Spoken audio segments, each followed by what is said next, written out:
তো ভালনে তোমাৰ তো কৃষ্ণমণি দিস সাইড তো আজি তোমালোকক শিকাবলৈ গৈ আছো ফৰএভাৰ মাৰ্কেটিং প্লেন মানে ফৰএভাৰ 2cc কমপ্লিট কৰাৰ পাছত তোমাৰ ইনকাম কিমান হ'ব পাৰে যে 2cc কমপ্লিট কৰাৰ পাছত তোমাৰ বেনিফিট কি হ'ব পাৰে আৰু 2cc পৰা ধৰি পিনে মেনেজাৰ লেভেল লৈকে কোনটো লেভেলত কিমান ইনকাম আহিব তাৰ উপৰিও বেনিফিট কি পাবা তো এইখিনি বিষয় জানিবা সো গোটেই সম্পূৰ্ণ মাৰ্কেটিং প্লেনটো নাজানা বাট যিখিনি তুমি জানিব লগা হয় সেইখিনি তুমি সম্পূৰ্ণ গম পাই যাবা সো লেটস স্টাৰ্ট বেছি দীঘলীয়া নহয় 20 মিনিটৰ সেশন হ'ব ভালকে ফোকাস এনেকুৱা জায়গাত বহি লোৱা যত নেকি কোনো ধৰণৰ ডিস্ট্ৰেকশন নাথাকে যাতে তোমাক ভালকে ফোকাস দি শুনা ফোকাস দি বুজি পোৱা কপি পেন লৈ লোৱা যিখিনি মই তোমাক স্ক্ৰিনত দেখাই যাওঁ যিখিনি মই লিখাই যাওঁ সেইখিনি ধুনীয়াকৈ নোট বনাই যাবা আৰু যোনে তোমাক এই ভিডিওটো প্ৰভাইড কৰিছে তেওঁ সেই নোটখিনি পঠাই দিবা সো লেটস স্টাৰ্ট বাকি কিবা ডাউট থাকিলে কমেন্ট কৰিবা মই ৰিপ্লাই কৰি দিম ফাৰ্স্ট অফ অল মাৰ্কেটিং প্লেনটো জনা আগতে তুমি ফৰএভাৰ জয়নিং কৰিব লাগিব তো জয়নিং কৰিবলৈ কাৰণে কি আছে এটা ৱেবসাইট আছে ৱেবসাইটটো হৈছে foreverliving.com ঠিক আছে সো এই foreverliving.com টো তুমি গুগলত খুলিলা গুগলটো খোলাৰ লগে লগে তুমি দেখা পাবা এখন ইন্টাৰফেস তো এই ইন্টাৰফেসটো যোনটো আছে ইন্টাৰফেসটো তুমি চাবা ইয়াতে জয়েন বুলি ওলাই থাকিব নহলে বা তুমি তাতে ওপৰত দেখিছা তিনটা লাইন তো তিনটা লাইনত ক্লিক কৰিবা তো তিনটা লাইন ক্লিক কৰাৰ লগে লগে তুমি জয়নিং অপচনটো দেখা পাবা দেখিছা 2 নম্বৰ অপচনটো জয়নিং আছে তো এটো ক্লিক কৰিবা তুমি জয়েনটো ক্লিক কৰাৰ লগে লগে তাৰ পিছত তলত দেখিবা তুমি জয়েন বুলি ওলাব তো সেই জয়েনটো তুমি ক্লিক কৰিবা যদি ইণ্ডিয়ান হৈ থকা নাই তো ইণ্ডিয়া কৰি দিবা দেন জয়েন ক্লিক কৰাৰ লগে লগে এটা তোমাৰ বেলেগ এটা পেজ ওলাই যাব তো এটা তোমাক দেখিছা তুমি ক্ৰিয়েটৰ একাউন্ট তো ক্ৰিয়েটৰ একাউন্টত যিখিনি ডিটেইলছ দিবলৈ আহে সেইখিনি ডিটেইলছখিনি প্ৰভাইড কৰিবা যেটো আধাৰ কাৰ্ডৰ মতে আছে সেম টু সেম আধাৰ কাৰ্ডৰ মতে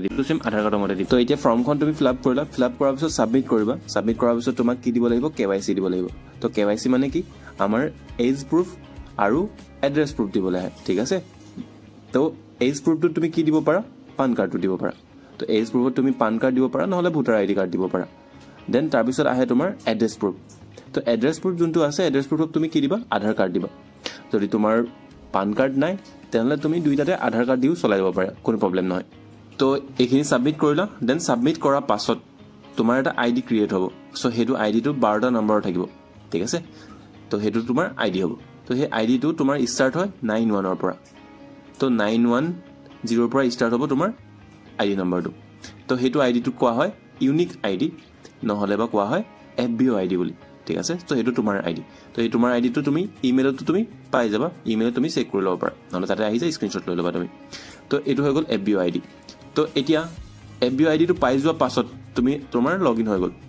তো এতিয়া লগইন হোৱা লগে লগে তুমি এটা লেভেল পাবা ঠিক আছে তো সেই লেভেলটোৰ নামটো হৈছে নোভাছ কাস্টমাৰ লেভেল কি লেভেল নোভাছ কাস্টমাৰ লেভেল বা প্ৰিফাৰ্ড কাস্টমাৰ লেভেল বুলি কোৱা হয় দুইটা লেভেল সেম হয় একে নামে হয় তো দুইটা নামে আমি ইউজ কৰিব পাৰো প্ৰিফাৰ্ড কাস্টমাৰ নহলে বা নোভাছ কাস্টমাৰ ঠিক আছে তো এতিয়া নোভাছ কাস্টমাৰ পোৱা লগে লগে তোমাৰ বেনিফিট কি হ'ব সো হেতুটো জানিব লাগিব তুমি তো তোমাৰ আইডি বনি যোৱা লগে লগে তুমি নোভাছ কাস্টমাৰ হোৱাৰ পিছত তোমাৰ ফাৰ্স্ট বেনিফিটটো হ'ব কি কোম্পানী ফালৰ পৰা তোমাক প্ৰডাক্টত 5% ডিসকাউন্ট প্ৰভাইড কৰিব কিমান 5%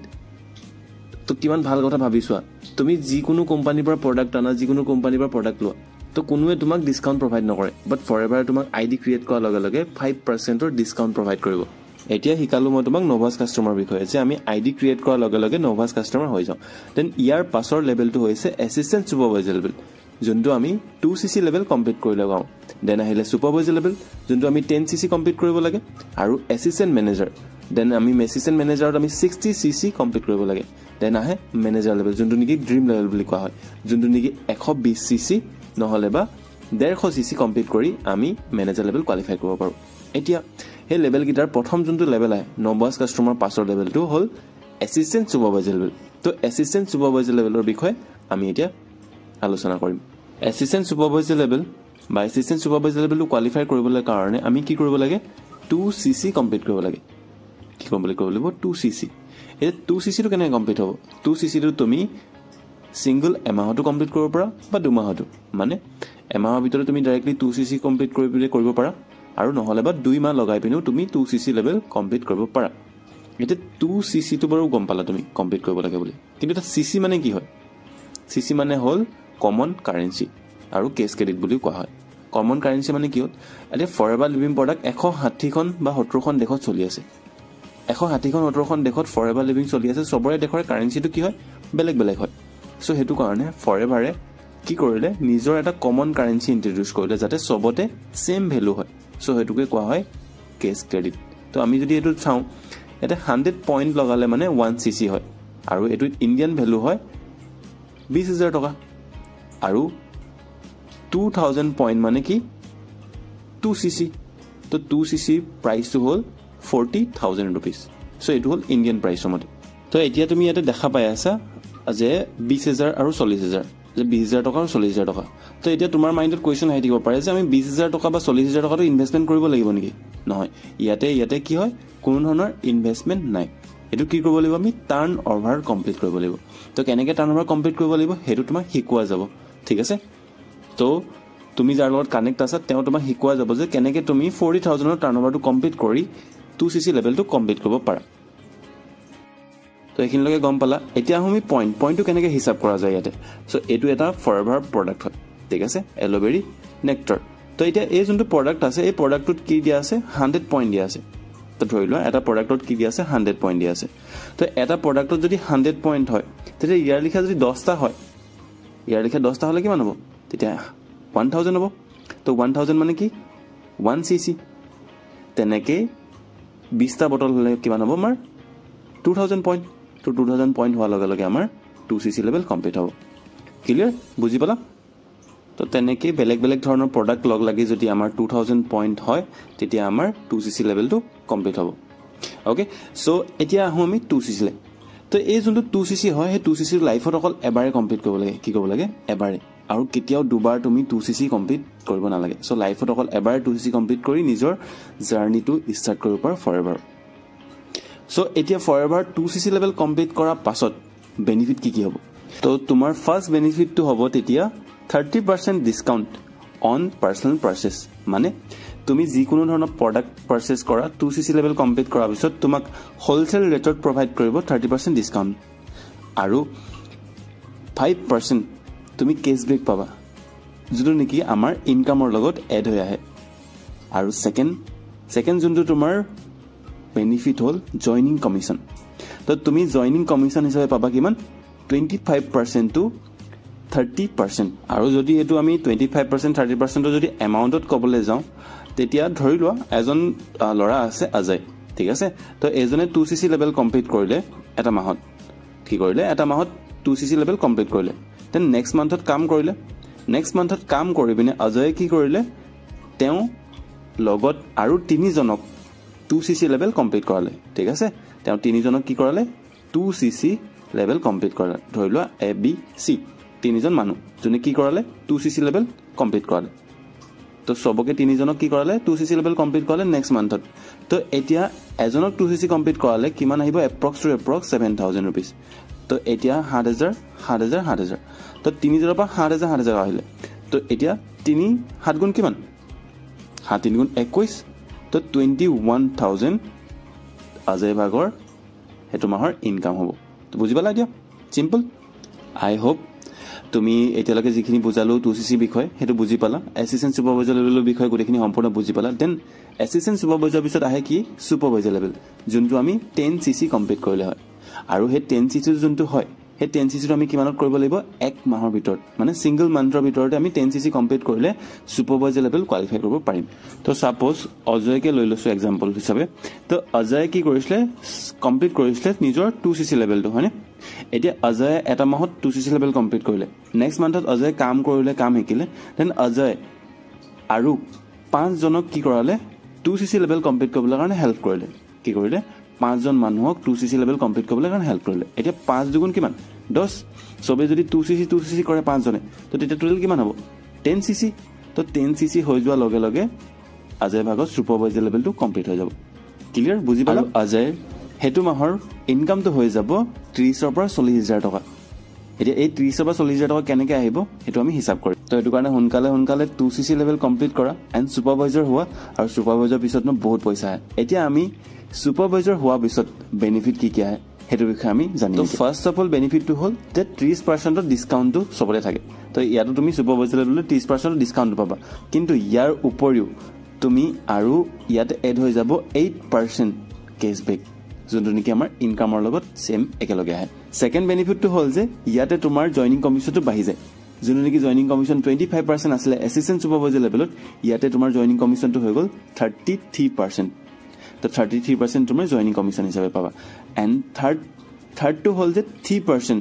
তোমাক টিম বোনাছ আহিব, মানে তুমি এছ লাইনৰ পৰা তুমি 3% তুমি টিম বোনাছ পাবা, মানে সেইটো হৈ গ'ল পেছিভ ইনকাম। তো 3% তোমাৰ পেছিভ ইনকাম আহিব। চ' সেইখিনি কেলকুলেট কৰিম বাৰু আমি। অ'কে, তো অজয় এক্সাম্পল লৈ আছোঁ। অজয় ছুপাৰভাইজাৰ হৈ গৈছিলে, তো অজয় এক্সাম্পল লৈ নহ'ব। ধৰি লোৱা অজয় এতিয়া কি ছুপাৰভাইজাৰ, তো অজয় ছুপাৰভাইজাৰ হৈ পিনে কাম কৰিলে। এতিয়া অজয়ে আকৌ হেল্প কৰিলে তিনিজনক এছিষ্টেণ্ট ছুপাৰভাইজাৰ বনাবলৈ কাৰণে। কি কৰিলে মানে 2cc লেভেল কমপ্লিট কৰালে। তো তিনিজনক 2cc লেভেল কমপ্লিট কৰালে। এতিয়া এজনক যেতিয়া অজয়ে 2cc লেভেল কমপ্লিট কৰিব তেতিয়া 33% কমিশ্যন আহে, মানে 8500, মানে 8500 টকা। তো 8500 তিনিজনৰ পৰা আহিব। তো এতিয়া তিনিজনৰ পৰা যদি 8500 আহে তেতিয়া লগভগ কিমান হ'বগৈ 25500। তো এইটো হৈ গ'ল এক্টিভ ইনকাম। এতিয়া অজয়লে পেছিভ ইনকাম কেনেকৈ আহিব? মই কৈছিলোঁ 3% কমিশ্যন আহিব। তো এইটো কেনেকৈ আহিব? এতিয়া ধৰি ল'লোঁ যে অজয় টিমত কেইটা আছে, বহুতখিনি এছিষ্টেণ্ট ছুপাৰভাইজাৰ আছে যোনে নেকি কাম কৰি আছে। ধৰি লোৱা এইটো এটা অজয়। তো অজয় তলত কি আছে? অজয় ছুপাৰভাইজাৰ তলত কি থাকে? Assistant supervisor. তো এছিষ্টেণ্ট ছুপাৰ বহুত গাল আছে, ধৰি লোৱা এছিষ্টেণ্ট ছুপাৰভাইজাৰ বহুতখিনি আছে। তো এতিয়া এই এছিষ্টেণ্ট ছুপাৰভাইজাৰখিনি কি কৰি আছে? কাম কৰি আছে অজয় টিমত, এক্টিভ হৈ পিনে কাম কৰি আছে। তো এতিয়া ধৰি লওঁ 10জন আছে, যেনিবা 10জন এছিষ্টেণ্ট ছুপাৰভাইজাৰ আছে অজয় তলত, যিজনে কাম কৰি আছে।